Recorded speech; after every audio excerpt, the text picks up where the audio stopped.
la dimensión interna.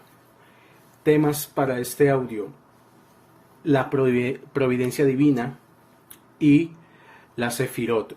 Una introducción a la Sefirot. El tema de la Sefirot pues nos abarcará muchos audios.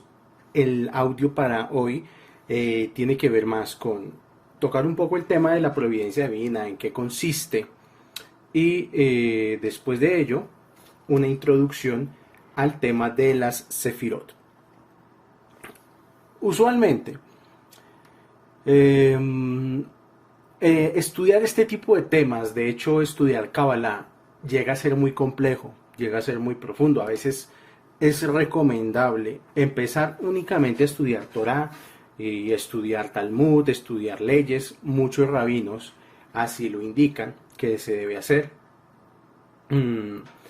Muchas veces uno entra a este camino es por la propia Kabbalah, porque es la Kabbalah el gancho espiritual que Hashem usa para que nosotros podamos acceder a la Torah, las personas que pues no nacimos en este camino, ¿no es verdad?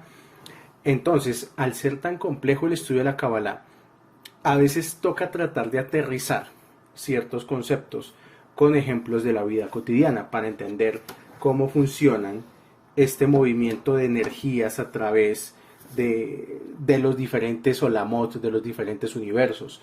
El audio pasado intentamos indagar sobre uno de los temas más complejos de toda la mística judía, que es la profecía de Yehezkel, del profeta Yehezkel, y ahí fuimos descubriendo el funcionamiento de los ángeles, de los malajim. Intentemos en este audio empezar a condensar la información con ejemplos cotidianos, y voy a tratar de hacerlo así en los audios de esta serie, de este libro. Hay analogías que nos pueden brindar comprender la interacción entre lo espiritual y lo físico, y una de esas analogías es los computadores, los sistemas computacionales. Vamos a intentar con esta analogía explicar el proceso espiritual. El programador que está sentado frente a la computadora, podríamos decir que es Atzilut.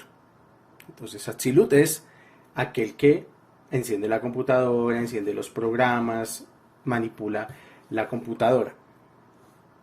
El procesador, o sea la CPU, que es el cerebro y el banco de memoria de la computadora, se correspondería con Brillá. O sea, Brillá es la CPU.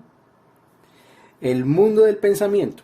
Supongamos que esta computadora está programada para controlar, por ejemplo, hay computadoras que controlan los semáforos de una ciudad o de una calle. O sí, que la misión de esa computadora es tener el orden preciso de cómo se tienen que encender los semáforos, cómo tienen que cambiar de rojo a verde, etcétera, etcétera, etcétera.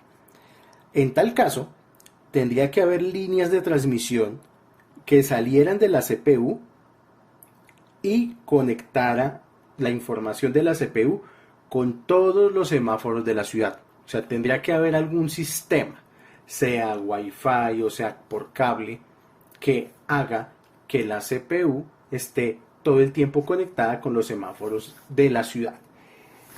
Estas líneas de transmisión se corresponden con el mundo de Yetzirah. Entonces Yetzirah es eso. Yetzirah es el Wi-Fi o el cableado que necesita la CPU para poder llegar a todos los semáforos de la ciudad.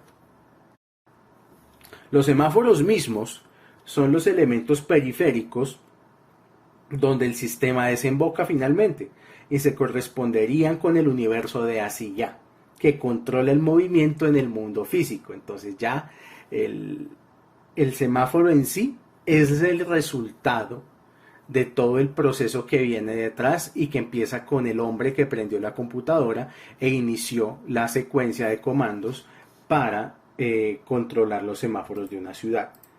Y ahí está perfectamente relatado cómo funciona el mundo espiritual. Entonces el mundo espiritual tiene un Atzilut, que es el que genera todo, el originador de todo, tiene un Briyá, que es la fuente donde está toda la energía y los recursos para que ese algo funcione, está ese Yetzirah, que es el camino por donde la luz va a viajar, y luego está ese mundo de Asiyah, el último de los 4 mundos del árbol de la vida, donde se va a ver manifestado todo el objetivo por el cual ese hombre está sentado en la computadora.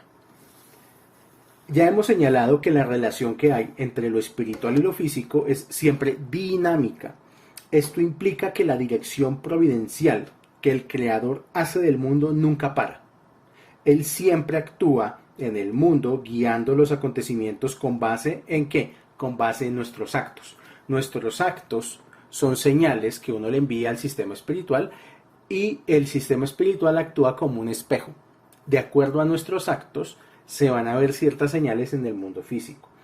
Esta relación constituye, de hecho, un proceso que no es unidireccional, es un proceso bidireccional, que dispone de un mecanismo de retroalimentación que permite la existencia de cambios en la programación inicial. Entonces, al ser un sistema bidireccional, el sistema se retroalimenta a sí mismo y al ser retroalimentado genera cambios en la programación inicial. Por un lado, el creador envía un influjo constante hacia nuestro mundo, independientemente de lo que hagamos, pero por otro lado, él constantemente examina lo que hacemos, lo evalúa y luego dirige el mundo en función de lo que él ha decidido que es lo más correcto que se debe hacer con base en lo que hacemos. Es por eso que el judaísmo, a diferencia de muchos otros sistemas espirituales que hay, su fundamento son nuestros actos. No nuestros pensamientos, no nuestras buenas intenciones, no lo que yo quise hacer, no lo que yo quise decir, no. Este camino se fundamenta en nuestras acciones físicas y esas acciones generan una repercusión en los mundos superiores que viene de vuelta hacia nosotros. Entonces, toda acción física, aunque nosotros no veamos la luz que tiene, esa acción física puede cambiar nuestro destino. Aquí estamos analizando eso, que si bien, por ejemplo, yo que soy astrólogo, el astrólogo hace cartas astrales. Una carta astral es la programación inicial que el creador puso sobre nuestra vida, ¿sí? Entonces, ese es el mapa y el paquete de información con el cual el bebé nace y con el cual él va a vivir toda su vida. Pero de acuerdo a los actos que ese bebé, cuando ya sea un adulto, genere, puede cambiar la programación inicial, puede ser evitado algún sufrimiento, algún accidente, algún percance. La programación depende también de nosotros, es una relación constante entre el creador y nosotros, constantemente. Por lo tanto, no es que haya personas que estén destinadas a la buena suerte o a la mala suerte, o a una buena estrella o a una mala estrella. Volviendo a la analogía de la computadora, los elementos periféricos también deben tener este mecanismo de retroalimentación. Por un lado, los semáforos están programados para controlar el tráfico automáticamente, pero por otro lado, hay sensores que registran el flujo cambiante de tráfico. Por ejemplo, si el tráfico en una calle está bloqueado, los sensores lo detectan y hacen que una orden de luz verde sea emitida por el CPU para hacer que el tráfico vuelva a fluir. O sea, los famosos semáforos inteligentes tienen ese proceso bidireccional, que no solo controlan el movimiento de los coches, de los vehículos, sino que también intentan controlar el flujo vehicular. Un ejemplo muy directo es o tiene que ver con estas aplicaciones que son para control de tráfico tipo GPS, como el Waze. De hecho, es muy curioso, pero Waze no fue creado especialmente para controlar el tráfico. Deben ustedes saber que en Israel, en la tierra de Israel, así como hay zonas donde se puede transitar con relativa calma, con relativa paz, hay zonas donde es mucho peligro. Hay zonas donde es prohibido, por ejemplo, andar con kipá o caminar y andar hablando hebreo, porque son zonas donde hay terroristas. Resulta que unos programadores israelíes desarrollaron un software para celulares que le avisaba a los que iban viajando, desplazándose en bus o en coche, si había algún riesgo para sus vidas y qué vías alternativas podían tomar. Este proceso hizo que muchas personas descargaran la aplicación en sus celulares y las propias personas iban retroalimentando el sistema. O sea, las propias personas iban solucionando, por así decir, sus problemas de seguridad viajando en coche. Ese es, queridos amigos, el Waze. Y ese Waze, su primera función era proteger la vida de la gente en zonas de riesgo terrorista, es hoy en día el operador GPS que hace que nos movamos por la ciudad, que encontremos las direcciones fácilmente, que nos dice por dónde girar, por dónde voltear. O sea, que cuando el GPS nos dice gire a la derecha en la calle tal, avance 300 metros y tome el carril izquierdo. Esas órdenes el Waze las da no solamente para que lleguemos a nuestra dirección, sino que el mismo programa ha calculado cómo llegar evitando la mayor cantidad de tráfico, de trancones. Las propias personas que los usan mandan las señales para que el programa funcione. Entonces siempre el universo y la vida espiritual se trata de un proceso bidireccional. Imaginemos, por ejemplo, que estamos entrando con un automóvil, que estamos manejando un automóvil en una ciudad grande, Nueva York, que vamos por Manhattan. Si los sensores detectan la posibilidad de un gran embotellamiento en el centro de la ciudad, la computadora podría cerrar todos los puentes que conducen hacia ella. Miles de automóviles y camiones se verían impedidos de cruzar esos puentes, y los choferes seguramente considerarán el hecho como una gran catástrofe. A menos que reciban un reporte especial en sus radios, los choferes de estos vehículos no se darán cuenta de que había que tomar medidas drásticas con la finalidad de evitar una parálisis del tráfico en el centro de la ciudad. Esto que acabo de relatar.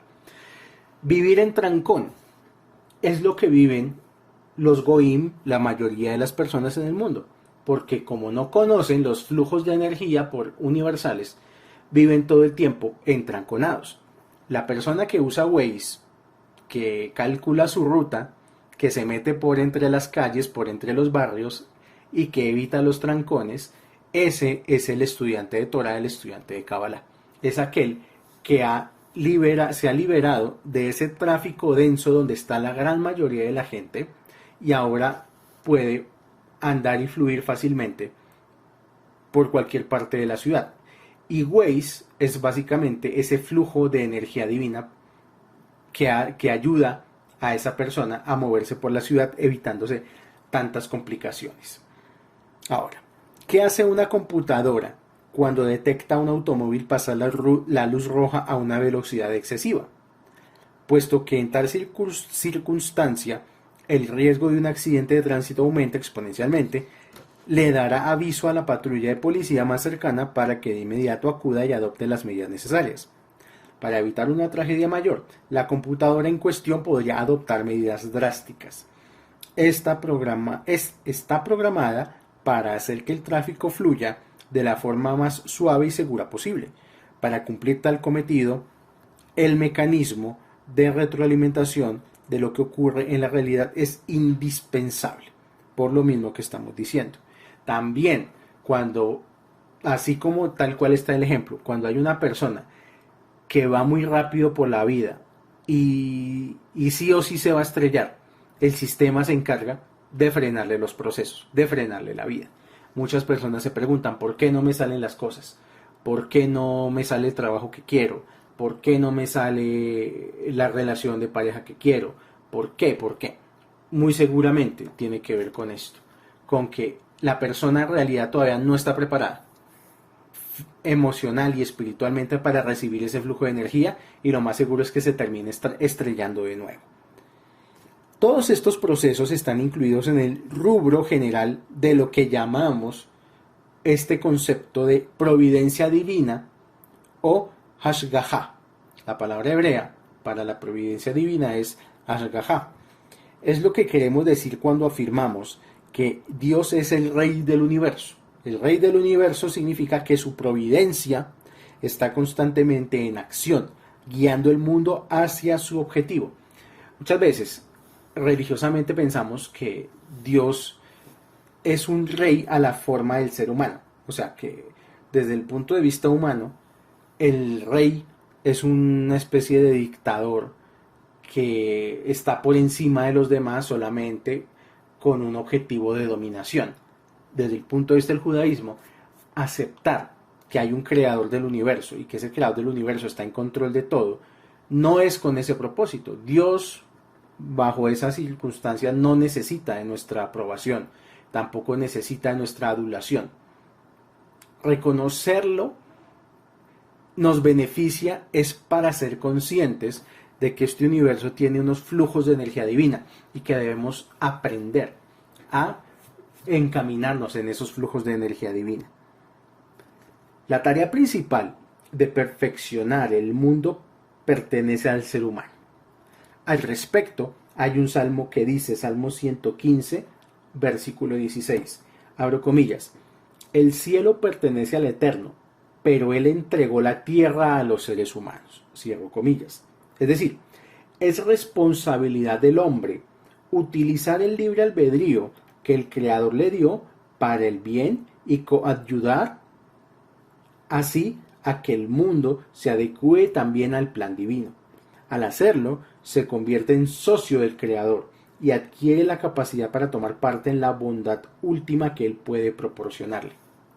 Como vimos anteriormente, el vínculo entre el Creador y el hombre involucra a todos los niveles de la creación. El hombre constituye el propósito del universo que Dios ha creado. Y todas las dimensiones espirituales solamente existen para Él. El Creador hizo el mundo de tal modo que permanece incompleto a menos que el hombre cumpla su propósito. El hombre debe cumplir el propósito de perfeccionar el mundo. La responsabilidad principal de completar el plan de Dios está en manos del hombre. Esto no significa que Dios no controle los asuntos del mundo. Aunque ha concedido el libre albedrío a los individuos, Él sigue influenciando el rumbo de la historia a gran escala. Aunque no determina la conducta de los individuos, Él sigue determinando las voluntades colectivas de las naciones y las sociedades humanas. A esto se refiere la Biblia en Mishle, capítulo 21, versículo 1, cuando dice, abro comillas, como corrientes de agua, el corazón del rey está en la mano del Eterno, hacia donde Él quiere lo dirige. Si un río es desviado, incluso solamente un poco, podría adoptar un curso completamente diferente. De igual modo, un ligero cambio de decisión en un gobernante podría tener un enorme impacto en el curso de la historia humana. Dios también dirige el destino de cada individuo para que éste cumpla el propósito que Él le adjudicó. Entonces, si vemos, hay dos tipos de propósitos. Un propósito que lo podríamos llamar individual, que es la vida de cada uno de nosotros por aparte, ¿no es verdad? Donde cada uno tiene sus propios sueños, sus propios temores, sus propias frustraciones, sus propias metas, pero luego hay también un propósito colectivo, un propósito como especie, como humanidad. Entonces Hashem también nos puede juzgar de las dos maneras, nos puede juzgar como individuos, pero también como como una nación completa. Entonces, cuando llega cierto presidente a un país, no es casualidad, es algo que el Creador de una u otra forma ha determinado para que ese líder conduzca a ese país de acuerdo a cómo ese país es en una forma interna y verdadera. Es decir, a veces es bueno hablar de política y saber de política y tratar de tener una postura política en la vida. Eso está bien. Sin embargo, los políticos, esos seres que están allá, generalmente robando, ellos no son otra cosa que el reflejo perfecto por afinidad de forma del pueblo al cual están gobernando. Es decir, a un país corrupto, a un país violento, a un país de gente perezosa. Puede llegar el primer ministro de Suiza y no va a pasar absolutamente nada. No va a cambiar las cosas. O sea, las cosas no las cambia un líder político, las cambia la gente. Pero el líder político es un juez, por así decirlo, y es el que juzga a cada nación por afinidad de forma. Entonces, quejarnos de nuestros políticos es en cierta forma quejarnos de nosotros mismos. Entonces, Dios también dirige el destino de cada individuo para que éste cumpla el propósito que Él le adjudicó. El ser humano dispone de libre albedrío, pero Dios interactúa con él para que su propósito se cumpla. Es por esto que quizá Él decida poner a un cierto individuo en una situación problemática, hacer que se encuentre con un amigo que le aportará un beneficio, o de cualquier otro modo presentarle las oportunidades para que actúe de tal manera que contribuya a que el mundo llegue al objetivo último que Dios le puso. Cada uno de nosotros, sea cual sea el escenario de vida que estemos viviendo, podemos aportar a ese proceso de restauración espiritual de la creación. Puede ser a través de la Torá, a través del estudio, a través de las mitzvot, o puede ser también a través de los problemas, de las dificultades. En eso sí está el libre albedrío de la persona, cómo quiere ese aprendizaje o cómo quiere contribuir al desarrollo espiritual de la humanidad. Si lo quiere hacer a través de la Torá, se le presentan las facilidades, y si lo quiere hacer a través del sufrimiento, también se van a presentar escenarios de sufrimiento. El propósito final del proceso histórico consiste en perfeccionar la sociedad humana para que sirva como vehículo de la voluntad divina. A este objetivo lo llamamos la época mesiánica y constituye el punto focal de todo el proceso histórico del mundo. Es uno de los fundamentos ideológicos del judaísmo que nos permite tener un optimismo total acerca del futuro último de la humanidad. O sea, el judío solo ve el bien y todo es para bien. Que hay problemas en un país, de hecho hay rabinos que cuando ven mucho caos en el mundo, lo que ven no es el caos, lo que ven son las señales del Mesías. O sea, dicen, bueno, listo, está llegando este problema, está llegando esta situación, es porque el Mesías se acerca, Mashiach se está acercando. De hecho, el Talmud, la Gemara, habla mucho de que las señales de cuando vaya a llegar la corrección final del mundo es cuando más problemas va a haber en el mundo. O sea que para un sabio ver problemas es algo que en el fondo termina siendo muy bueno para la humanidad como colectivo. En la analogía de la computadora dijimos que el programador sentado frente a la misma se corresponde con la dimensión de Atzilut, el que prende la computadora, recibiendo retroalimentación de datos de parte de la dimensión de Asiyah. No obstante, es solamente el programa que reacciona a la información enviada de regreso. Sabemos que el creador mismo, su voluntad y su plan maestro para el mundo no son afectados por las acciones humanas. Esto podría ser entendido en el sentido de que, en última instancia, las acciones humanas son casi irrelevantes, pero lo opuesto es verdad. O sea, que el plan global del creador es hacer que la humanidad llegue a su perfección última. Nada puede evitar esto, pero está en poder del hombre decidir de qué modo él llegará a esa meta. En cierto sentido, la situación es análoga al juego de un maestro de ajedrez. Aunque su oponente dispone de libre albedrío completo, el maestro de ajedrez sabe cómo neutralizar cada uno de sus movimientos y hacer que el juego llegue a la conclusión que él desea. Sobre la base de esta analogía, podemos decir que Dios es un maestro supremo de un juego supremo que involucra a toda la humanidad, y lo que está en juego es el triunfo último del bien. En alguna clase de Zohar hablábamos que es una gran misericordia divina el hecho de poder experimentar temporalmente la noción de la existencia. O sea que vamos a existir pero temporalmente, y por eso reencarnamos, nacemos, crecemos, nos hacemos adultos, luego envejecemos y pues inevitablemente tenemos que dejar este cuerpo y morir. Lo que quiere decir esta analogía es que nosotros no nos hemos ganado íntegramente el derecho a existir, que estamos experimentando una existencia temporal, pero que existir en un sentido amplio es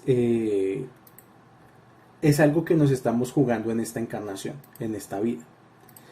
Y para eso es todo este proceso espiritual.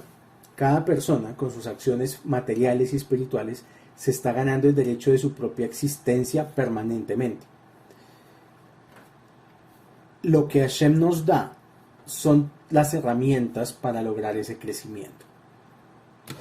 Vamos a empezar un nuevo capítulo, vamos a dejar este tema de la providencia divina hasta aquí, y pues me gustó usar el ejemplo del hombre usando la computadora para controlar los semáforos de una ciudad.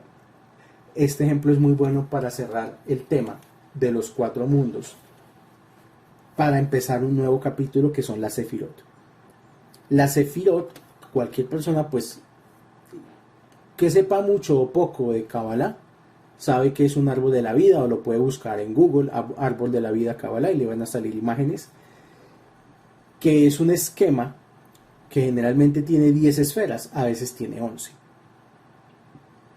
Las Sefirot son las modalidades básicas en que se expresa el poder creativo de Dios. En este sentido, constituyen la estructura interna y configuración de los Olamot, o sea, de las dimensiones espirituales que ya estudiamos previamente. Es a través de las Sefirot que el Creador interactúa con el universo. Estas modalidades representan el puente que une a Dios con su creación. Entonces las Sefirot son sumamente importantes. Todo lo que ocurre en el universo lo hace a través de las Sefirot. No obstante, las Sefirot no son Dios. Desde la perspectiva de Dios, incluso las Sefirot son algo que se llama Belimá, o sea, algo sin sustancia. O sea, las Sefirot son solamente canales por donde la energía espiritual toma un tipo de fuerza, o un tipo de amplitud, o un tipo de forma, pero las Sefirot en sí no son nada más que eso, son como paraderos.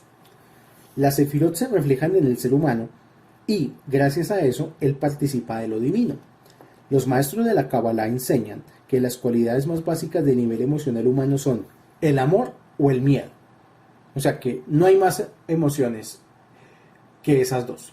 O sea, las cosas que nosotros hacemos en la vida, sea cual sea la cosa que hacemos en la vida, la hacemos o por amor o por miedo. El resto es decorado. Juntas, estas dos cualidades permiten que el ser humano interactúe de forma significativa con el mundo que lo rodea. Al igual que todos los demás rasgos que se derivan de ellas, estas dos cualidades constituyen un reflejo de las cualidades que el Creador utiliza para regir y dirigir el universo. Estas cualidades se corresponden, vamos a hablar de estas cualidades, con 7 de las 10 Sefirot. Esto es lo que nosotros llamamos Zeir Anpin. Entonces, para volver a dejar claro este concepto, las cualidades que el Creador utiliza para regir y dirigir el universo se corresponden con 7 Sefirot principales de Zeir Anpin. Una se llama Gesed, que se podría traducir como amor. Otra se llama Geburah, que se podría traducir como retención. Otra se llama Tiferet, se podría traducir como armonía. Otra se llama Netzach, que se podría traducir como dominio. Otra se llama Ot, se podría traducir como empatía. Yesod, que siempre hablamos de Yesod cuando estudiamos Zohar. Yesod podría traducir fundamento. Y Malhut, que podría traducir hegemonía. Gesed, Geburah, Tiferet, Netzach, Hod, Yesod y Malhut. Las facultades mentales de los seres humanos también constituyen un reflejo de la inteligencia que Dios utilizó para crear el universo. Esto significa que el ser humano tiene la capacidad para explorar conscientemente las leyes fundamentales y la lógica de la creación. Estas facultades se corresponden con las dos sefirot que están por encima de Seir Anpin, que son Jochma y Binah. Jochma se puede traducir como sabiduría y Binah se puede traducir como inteligencia. No obstante, la facultad más elevada del ser humano es la voluntad. O sea, ni siquiera es la sabiduría ni la inteligencia. Es la voluntad. Pasa mucho. Hay personas que pueda que en su cabeza sepan mucho, tienen mucha sabiduría, tienen mucha inteligencia, pero si no tienen voluntad, pues no tienen nada. O sea, hay gente que está llena únicamente de conocimientos y de buenas intenciones. Entonces, es lo que nos está diciendo acá, que en el ser humano la facultad más elevada es la voluntad. Es por medio de su voluntad que él, en última instancia, decide cómo va a pensar, cómo va a sentir y cómo va a actuar. Es gracias a su voluntad que él es capaz de alzarse por encima de las presiones internas o las circunstancias externas. Es por esta razón que la voluntad humana se corresponde con la sefira más elevada de todas, que es Keter. Keter traduce corona. Si uno intentara describir al Creador, se sentiría tentado de afirmar que Él es voluntad pura. Esto sería muy similar a decir que Él es algo así como espíritu o amor, pues estas descripciones y otras semejantes lo que hacen es intentar definir a Dios utilizando características humanas. Pero si hay que utilizar algún aspecto humano, el más adecuado para describir al Creador sería voluntad, ya que éste constituye la base subyacente de todas las demás facultades humanas. Este es el significado de lo que el Sefer Yetzirah dice, en el sentido de que las sefirot son 10 y no 9. Pues si dijéramos que Dios es voluntad, o sea, razón, entonces la sefirá de Keter sería idéntica con Dios, y solo quedarían 9 sefirot. Sí, claro, Keter sería Dios y 9 sefirot debajo. Pero si afirmamos que hay 10 sefirot, entonces incluso la voluntad suprema no es más que una sefirá y es completamente inferior al Creador. El Sefer Yetzirah también advierte, 10 y no 11. Este enunciado enseña que el Creador mismo, que es el ser infinito, no debe ser incluido entre las sefirot, porque si lo fuera tendríamos 11 sefirot en vez de 10. Entonces el universo de las sefirot, aún Keter, también tiene que ver con el ser humano. O sea que la conciencia espiritual está por encima de Keter. La conciencia divina está muy por encima de Keter, no está directamente en Keter. Pero es lo más elevado que nosotros como seres humanos podemos llegar a contemplar de la esencia espiritual del Creador. En muchos lugares, la Biblia habla del Creador como si tuviera un cuerpo humano o si compartiera cualidades humanas.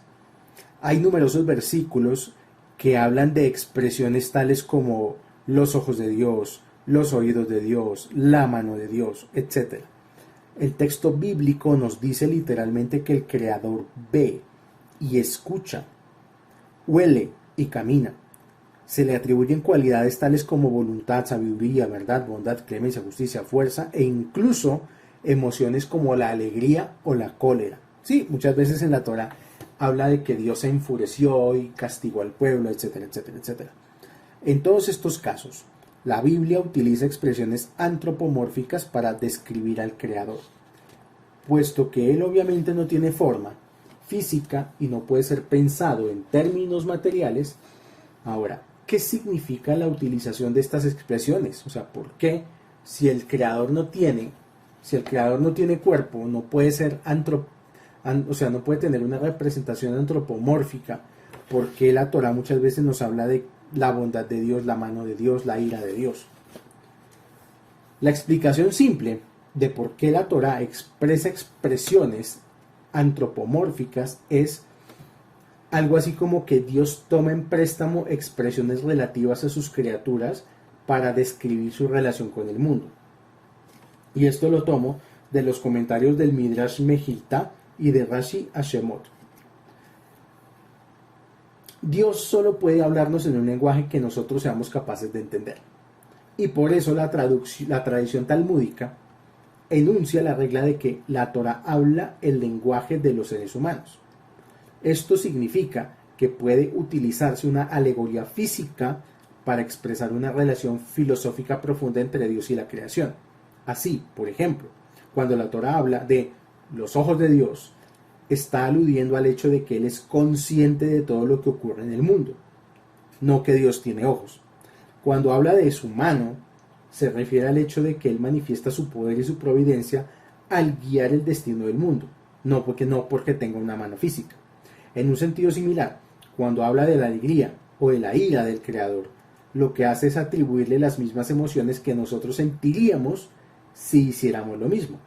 Sin embargo, ninguna de estas expresiones pretenden implicar que el Creador tiene un cuerpo o una forma, o que Él cambia de decisión o experimenta sentimientos distintos de un momento a otro. Hasbe Shalom. Este tipo de expresiones no son más que las alegorías que se refieren a su poder y a los efectos de su acción, tal como nosotros lo experimentamos. Y es lógico pensarlo así porque el Creador está por encima, muy por encima de nuestra percepción de la vida, que está limitada por 3 dimensiones y 5 sentidos. Y la única forma que nosotros podemos conocer conscientemente algo del Creador es utilizando este lenguaje de 3 dimensiones y 5 sentidos. De ninguna otra forma podríamos, con esta mente, con esta estructura, acercarnos a nociones divinas, espirituales. Obviamente, la explicación anterior se fundamenta en el hecho de que realmente no podemos decir nada acerca de Dios mismo. En tanto que creador de todo lo que existe, el ser absoluto es completamente distinto de todos los seres creados. Él existe más allá del tiempo y del espacio, y por ello no podemos adjudicarle ningún concepto asociado al cambio. Él no participa de nada mundano, y por eso no podemos aplicarle ninguna cualidad física. Él quizá emplea diversas cualidades para regir su universo, pero estamos obligados a afirmar que Él es más que la suma total de todas ellas. Incluso fenómenos tan elevados como el amor, la verdad o la justicia son, a final de cuentas, no más que conceptos creados que solamente pueden existir dentro del ámbito de la sociedad humana. En cambio, cuando pensamos acerca del Creador, lo concebimos en un plano mucho más elevado que cualquiera de todas esas cosas. Por otro lado, al describir la creación del ser humano, la Torá dice, abro comillas, esto es Bereshit, capítulo 1, versículo 27. Dios creó al hombre a su imagen y semejanza. A imagen de Dios lo creó, masculino y femenino los creó. Muchos comentaristas de la Torá interpretan este y enunciados similares en un sentido alegórico y explican que quiere decir, por ejemplo, que el ser humano se asemeja al Creador en el sentido de que posee facultades intelectuales y es capaz de actuar con libre albedrío, al igual que él. La razón de esto es obvia, ya que ¿qué clase de imagen podemos adjudicar al Creador? ¿Cómo podríamos decir que Él es masculino o femenino, o ambos a la vez? No obstante, si recordamos que Dios creó una dimensión espiritual con el propósito de manifestarse al ser humano, todas esas expresiones adquieren un significado totalmente nuevo. En efecto, ahora, la imagen de Dios ya no se refiere a Él mismo, dado que está más allá de cualquier tipo de descripción, sino a la estructura o modelo conceptual básico que constituye la base de toda la creación, las Sefirot. Son las Sefirot lo que hace posible que el Dios infinito y trascendental interactúe con su creación, ya que son ellas las que nos permiten hablar de la inmanencia divina en la creación, es decir, lo que Él hace en este mundo sin tener que referirnos directamente a lo que Él es. Una cosa es lo que Él hace y otra lo que Él es. Es en este sentido que las Sefirot constituyen la clave del significado preciso que se halla detrás de los términos antropomórficos y de la Torá, ya que nos hablan acerca de los actos de Dios. Y es también en este sentido que se puede decir que el ser humano fue creado a imagen y semejanza de Dios. La razón de esto es que con eso el ser humano es concebido como un microcosmos del poder creativo de Dios. El hombre es un microcosmos de las Sefirot, básicamente. Así como hay un sistema espiritual por encima de nosotros llamado 10 Sefirot, asimismo también nosotros tenemos dentro de nosotros mismos esta estructura de la Sefirot. Esto también explica por qué los profetas visualizaron ciertas descripciones antropomórficas de la Sefirot, solo después de recibir la advertencia de que el Creador está completamente separado de cualquier tipo de visualización. Pues solo así fueron capaces de hablar de Dios como si Él pensara, sintiera y actuara como un ser humano. Estas descripciones antropomórficas de ningún modo pretendían referirse a Dios mismo, sino al modo en que nosotros lo experimentamos como presencia inmanente en su creación. Esto también explica la razón por la que los maestros de la Kabbalah describieron a las Sefirot como realidades que se correspondían con los distintos órganos y funciones del cuerpo humano, pues es el cuerpo humano modelado con base en la estructura antropomórfica de la Sefirot, el que sirve como paradigma perfecto de las inmensamente variadas fuerzas que actúan en armonía y balance sincrónico en el mundo. En el cuerpo humano, todos los sentidos y sistemas biológicos son, por un lado, diferenciados y por el otro lado, completamente independientes. Además, el estado de salud físico del ser humano tiene un efecto notorio sobre sus pensamientos y emociones y viceversa.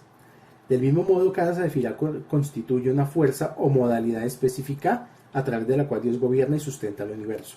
Pero al mismo tiempo, cada sefirá funciona en armonía perfecta con cada una de las demás sefirot y además contiene dentro de sí aspectos de todas ellas. Es lo que normalmente el Zohar habla como parsufim. Es decir, tenemos, por decir algo, Tiferet. Así como Tiferet está en armonía con todas las Sefirot, con Gesed, con Geburah, con Netzat, con Hod, con Yesod, con Malhut, asimismo Tiferet contiene a todas las Sefirot dentro de Tiferet misma. Por poner un ejemplo. Los Parsufim son como un árbol de la vida dentro de cada Sefirot. O sea que, volviendo a Tiferet, hay un Keter de Tiferet, hay un Jochma de Tiferet, hay un Binah de Tiferet, hay un Netzach, Hod, Yesod y Malhut de Tiferet.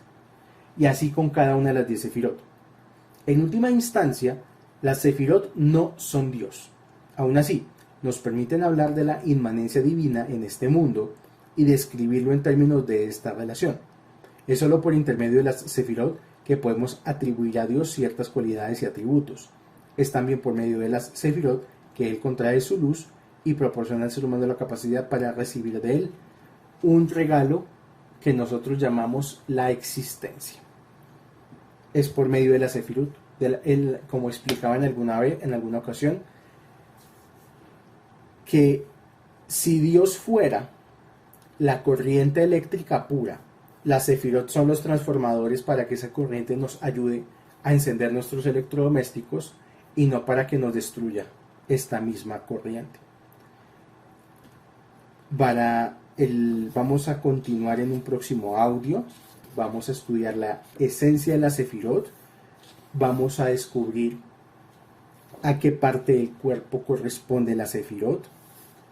Vamos a mirar las tríadas de Sefirot y seguiremos con el estudio que ahora nos compete de la dimensión interna, que ya es adentrarnos en las 10 Sefirot del árbol de la vida. Shalom, shalom para todos.